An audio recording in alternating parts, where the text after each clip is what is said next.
നമസ്തേ. കഴിഞ്ഞ കുറെ ദിവസവുമായി Hema committee report വന്ന ശേഷം വലിയ രീതിയിലുള്ള വെളിപ്പെടുത്തലുകളാണ് പല നടിമാരുടെയും ഭാഗത്തു നിന്നുണ്ടായിട്ടുള്ളത്.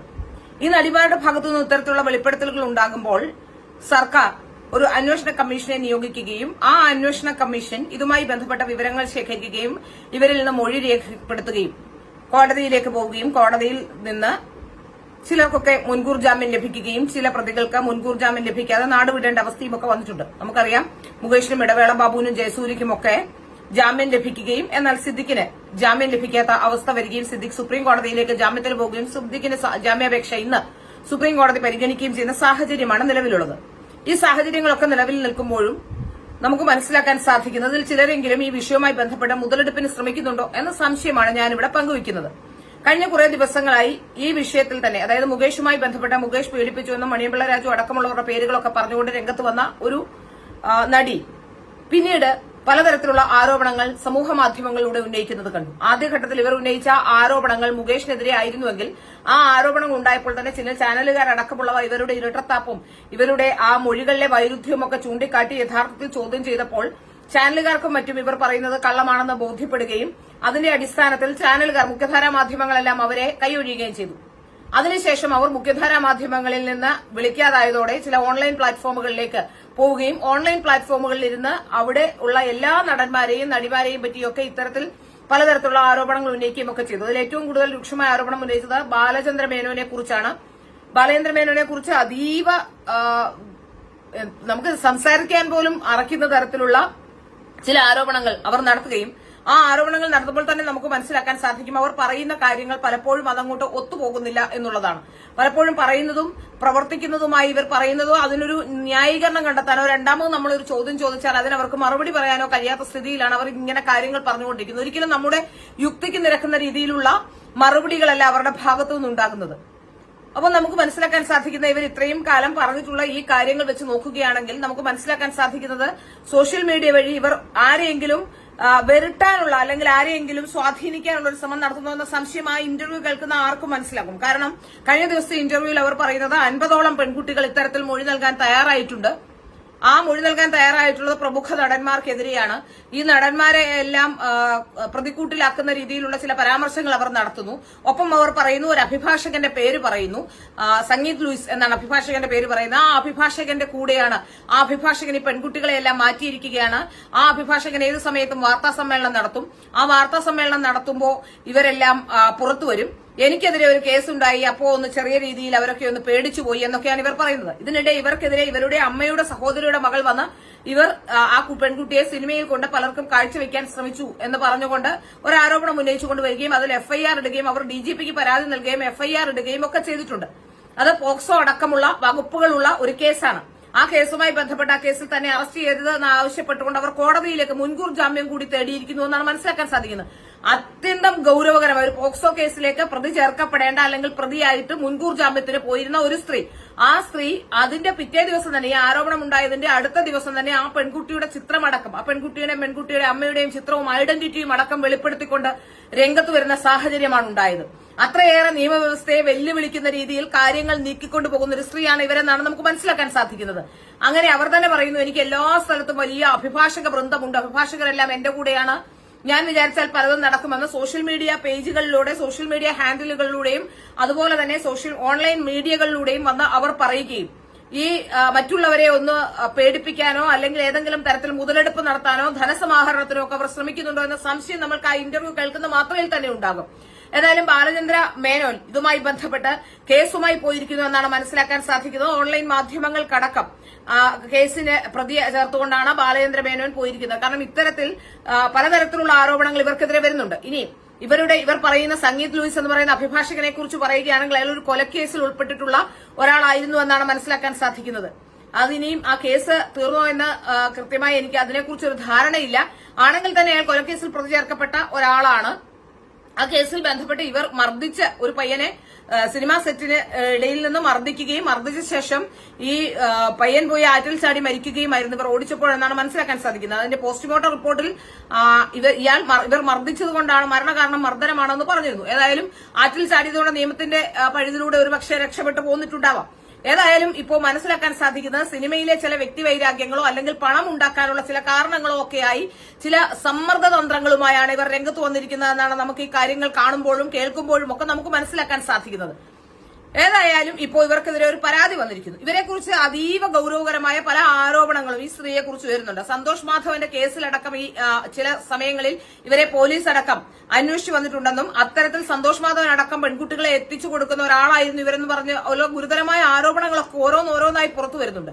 ഇത്രയധികം ആരോപണ വിധേയായിരിക്കുന്ന ഒരു പോക്സോ കേസിൽ പ്രതിയായിരിക്കുന്ന ഈ സ്ത്രീ വന്ന് ഓൺലൈൻ മാധ്യമങ്ങളുടെ മുന്നിൽ കേൾക്കുന്നവരല്ല ഇന്റർവ്യൂ ചെയ്യുകയും അത് സത്യത്തിൽ ഈ ഓൺലൈൻ മാധ്യമങ്ങൾ മറ്റൊരു തരത്തിലുള്ള എത്തിക്സും ഇല്ലാതെ പണം ഉണ്ടാക്കാനുള്ള ഒരു മാർഗമായി ഇത്തരക്കാർ ഉപയോഗിക്കുന്നുണ്ടോ എന്ന സംശയമുണ്ട്. ഏതായാലും ഇവരോട് പറയുന്ന ഇവർ ഭയങ്കര ധൈര്യശാലിയാണ്, നിങ്ങൾ പേര് പറയുന്നുണ്ടല്ലോ അതുകൊണ്ടാണ് എന്ന് പറയുമ്പോഴേക്കും ഇവർ ഭയങ്കര ധൈര്യശാലിയാണെന്നും അതായത് സിനിമയിലെ എല്ലാ പ്രശ്നങ്ങളെയും ഇല്ലാതാക്കാൻ വന്ന ആളാണെന്നും ഒക്കെ പറഞ്ഞു വെക്കാനുള്ള ശ്രമം നടത്തുന്നുണ്ട് എന്ന് നമുക്ക് മനസ്സിലാക്കാൻ സാധിക്കുന്നു. സിനിമയിലെ യഥാർത്ഥ പ്രശ്നങ്ങളിൽ നിന്ന് സ്ത്രീ വിഷയം എന്ന പ്രശ്നങ്ങളിലേക്ക് മാത്രം മാറിപ്പോകുന്ന രീതിയിലേക്ക് കാര്യങ്ങൾ വന്നിരിക്കുന്നു. സിനിമയുമായി ബന്ധപ്പെട്ട് നോക്കുകയാണെങ്കിൽ സിനിമ ഇൻഡസ്ട്രി മൊത്തം ഏതാണ്ട് അവസ്ഥയിലാണ്. അതിന് കാരണം യഥാർത്ഥത്തിൽ ഈ ഒരു സ്ത്രീ വിഷയങ്ങൾ മാത്രമല്ല എന്നാണ് മനസ്സിലാക്കാൻ സാധിക്കുന്നത്. കള്ളപ്പണവും അതുപോലെ തന്നെ മയക്കുമരുന്നും ഒക്കെയുള്ള വിഷയങ്ങൾ ഇപ്പോൾ അവിടെ നടക്കുന്നുണ്ട്. അതുകൊണ്ട് തന്നെ ഒരു റെയ്ഡ് ഉണ്ടാകുമെന്നോ അല്ലെങ്കിൽ ഈ സിനിമ ചെയ്യുന്ന ഡയറക്ടർമാരുടെ അല്ലെങ്കിൽ പ്രൊഡ്യൂസർമാരോടൊക്കെ അവരുടെ സോഴ്സുകളൊക്കെ ചോദിച്ചാൽ ഈ കള്ളപ്പണത്തിന്റെ വരവടക്കമുള്ളവ വലിയ പ്രശ്നമാകുമെന്നോ ഉള്ള ധാരണയിലായിരിക്കാം സിനിമ ചിത്രീകരണങ്ങളടക്കം പല സ്ഥലങ്ങളിലും നിർത്തിവച്ചിരിക്കുന്ന സാഹചര്യമാണ് നിലവിലുള്ളത്. അത്തരം സാഹചര്യങ്ങളൊക്കെ നിലവിലിരിക്കുമ്പോൾ അത്തരം പ്രശ്നങ്ങളിലേക്കൊന്നും ചർച്ച പോകാതെ വെറും ഇക്കളിപ്പെടുത്തുന്ന വൃത്തികെട്ട കഥകൾ മാത്രം പറഞ്ഞുകൊണ്ട് അത് സത്യമാണോ എന്നറിയില്ല. ഇവർ തന്നെ പറയുന്നു ബാലചന്ദ്ര മേനോൻ ഇവരെ ആദ്യം ഒരു തവണ വിളിച്ചു, അന്നേ അവർക്ക് മനസ്സിലായി അയാൾ മോശക്കാരനാണെന്ന്. പിന്നീട് വിളിച്ചപ്പോഴും ഒക്കെ പോയി ഞാൻ എന്റെ മക്കളെ വളർത്താൻ വേണ്ടി അതൊക്കെ സഹിച്ചു നിന്നു, പിന്നെ ഒരു സാഹചര്യം വന്നപ്പോൾ പറയുന്നു. ഇങ്ങനെയൊക്കെ പറയുന്നതിന് ഒരു തരത്തിലും അംഗീകരിക്കാൻ കഴിയില്ല. യഥാർത്ഥത്തിൽ ഇത്തരത്തിൽ ഏതെങ്കിലും തരത്തിൽ പ്രശ്നങ്ങൾ അനുഭവിച്ചു വന്നിട്ടുള്ള സ്ത്രീകളെ സംബന്ധിച്ചിടത്തോളം അവർക്കുകൂടി നീതി ലഭിക്കാത്ത സാഹചര്യമാണ് ഇത്തരത്തിലുള്ള സ്ത്രീകളെ കൊണ്ടുണ്ടാകുന്നത് എന്നാണ് പറയാൻ സാധിക്കുന്നത്. കാരണം ഇത്തരത്തിലുള്ള സ്ത്രീകൾ വരുന്നതോടുകൂടി ഈ ഒരു പറയുന്നതിന്റെ വിശ്വാസ്യത പോലും പലപ്പോഴും നഷ്ടപ്പെട്ടു പോകുന്നു. സ്ത്രീകൾ പറയുന്നത് ശരിയാണോ അല്ലെങ്കിൽ എന്താണ് ഇവർ പറയുന്നത് എന്നത് അടക്കമുള്ള കാര്യങ്ങൾ ഇവർക്ക് എന്തായാലും ഒരു കാര്യം വ്യക്തമാവുകയാണ്, ഇവരുടെ കയ്യിൽ കൃത്യമായ തെളിവോ ഒന്നും തന്നെയില്ല. ഇനി അഥവാ ഒരു കാര്യം പറയട്ടെ, ഇവർക്ക് ആരെയെങ്കിലും ഇങ്ങനെ ബ്ലാക്ക്മെയിൽ ചെയ്യാനുള്ള ഉദ്ദേശമല്ലായിരുന്നുവെങ്കിൽ അവർ ചെയ്യേണ്ടത് എന്താണ്? അവർ ഒന്നുകിൽ ഈ അന്വേഷണ സംഘത്തിന്റെ മുന്നിലേക്ക് ഈ പെൺകുട്ടികളെ എത്തിച്ച് മൊഴി എടുപ്പിക്കണം, ഇല്ലെങ്കിൽ കോടതിയിലേക്ക് കൊണ്ടുപോയി മൊഴി കൊടുക്കുന്ന സാഹചര്യം ഉണ്ടാക്കണം.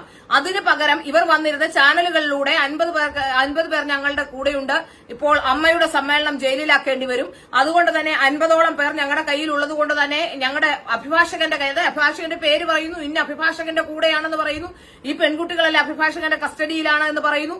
അതിൽ ചില ഇൻഡിക്കേഷൻസ് ഏതോ ഒരു ഡിജിപിയുടെ മകളെയോ അങ്ങാണ്ട് 4 ദിവസം പൂട്ടിയിട്ട് പീഡിപ്പിച്ചു എന്ന് പറയുന്നു. ഡിജിപിയുടെ മകളെ ഒന്നും പൂട്ടിയിട്ട് പീഡിപ്പിച്ചപ്പോൾ ഈ അച്ഛനോടും അമ്മയോടും ഒന്നും പറയാൻ ഈ കുട്ടിക്ക് പറ്റില്ലായിരുന്നോ? അത്രയും ഉയർന്ന സംവിധാനത്തിലിരിക്കുന്ന ഒരാൾ അയാളുടെ മകൾക്ക് അങ്ങനെ ഒരു പീഡനം ഏറ്റെങ്കിൽ ആ പെൺകുട്ടിക്ക് അവരുടെ അച്ഛന്റെ പദവിയെങ്കിലും അല്ലെങ്കിൽ അച്ഛനോട് പറഞ്ഞാൽ അതിൽ തീരുമാനം ഉണ്ടാക്കാൻ കഴിയുമെന്ന് അറിയില്ലായിരുന്നോ? അങ്ങനെ ഒരു സാഹചര്യത്തിൽ എങ്ങനെയാണ് അങ്ങനെ ഒരു പെൺകുട്ടി പെട്ടുപോയത്? അപ്പൊ ഇവ പറയുന്ന കഥകളിൽ ഒന്നും തന്നെ വിശ്വാസയോഗ്യമായ കഥകളോ അല്ലെങ്കിൽ ഇതിൽ സത്യമായ കഥകളോ അല്ല എന്ന് മനസ്സിലാക്കാൻ സാധിക്കുന്നു. എവിടെയോ ഏതെങ്കിലും കാരണങ്ങളൊക്കെ വെച്ചുകൊണ്ട് ഇവർ പലരെയും ബ്ലാക്ക്മെയിൽ ചെയ്യാനുള്ള ശ്രമമാണ് നടത്തുന്നതെന്ന് വ്യക്തമാവുകയാണ്. അല്ലെങ്കിൽ ഈ പെൺകുട്ടികളെ കൊണ്ടുവന്ന് പോലീസിൽ കേസ് കൊടുപ്പിക്കുകയൊക്കെ ചെയ്യുന്നതിന് പകരം ഇവർ ഓൺലൈൻ ചാനൽ വന്നിരുന്നു ഓരോ ദിവസവും ഓരോ വെളിപ്പെടുത്തൽ നടത്തുന്നു.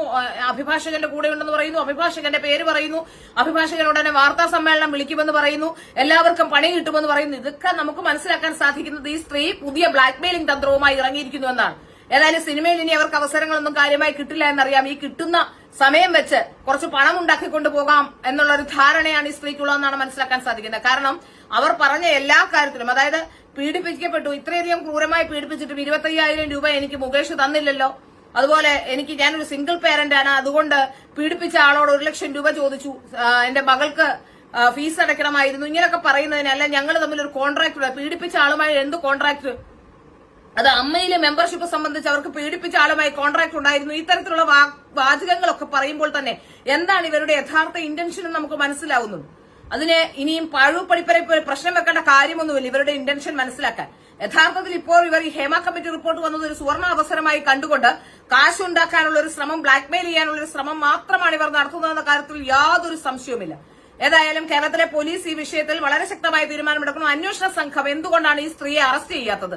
ഈ സ്ത്രീ പോക്സോ കേസിലടക്കം പ്രതിയായ ഒരു സ്ത്രീയെ ഇങ്ങനെ അഴിച്ചുവിട്ടിട്ട് ബാക്കിയുള്ള നടന്മാരുടെയും നടിമാരുടെയും ഒക്കെ പിറകെ നടക്കുന്ന ഈ അന്വേഷണ സംഘം എന്തുകൊണ്ടാണ് ഈ സ്ത്രീക്കെതിരെ വന്ന പരാതി അന്വേഷിക്കാത്തത്? ആരാണ് ഈ സ്ത്രീക്ക് പിറകിലുള്ളത്? 2 മന്ത്രിമാരുണ്ട് എന്നൊക്കെയാണ് പറയുന്നത്.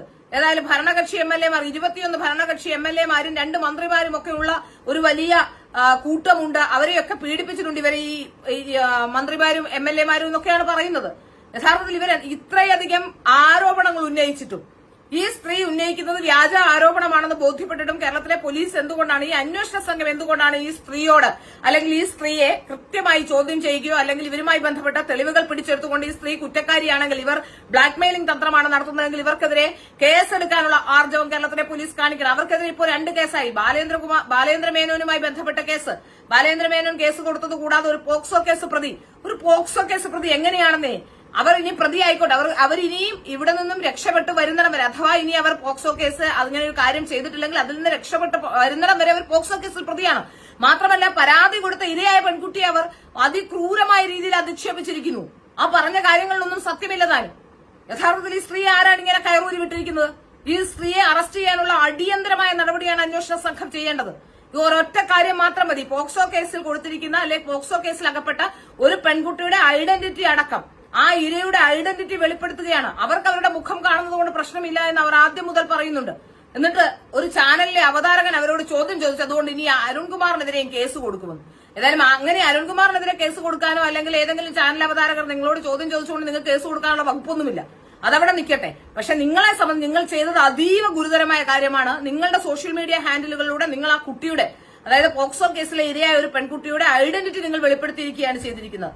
ഏതായാലും ഈ സ്ത്രീക്കെതിരെ എത്രയും പെട്ടെന്ന് കേസെടുക്കുകയും ഈ സ്ത്രീയെ എത്രയും പെട്ടെന്ന് അറസ്റ്റ് ചെയ്യുകയും വേണം എന്നാണ് പറയാനുള്ളത്. കാരണം യഥാർത്ഥത്തിൽ ഇരകളാക്കപ്പെട്ടു പോകുന്നവർക്ക് ഇത്തരത്തിലുള്ള സ്ത്രീകളെ ഉള്ളതുകൊണ്ട് നിയമവും നീതിയും ഒക്കെ അവരിൽ നിന്നും അകന്നു പോകുന്നതിന് ഇത്തരത്തിലുള്ള കാര്യങ്ങൾ ഉണ്ടാവുകയുള്ളൂ എന്നാണ് പറയാൻ കഴിയുന്നത്.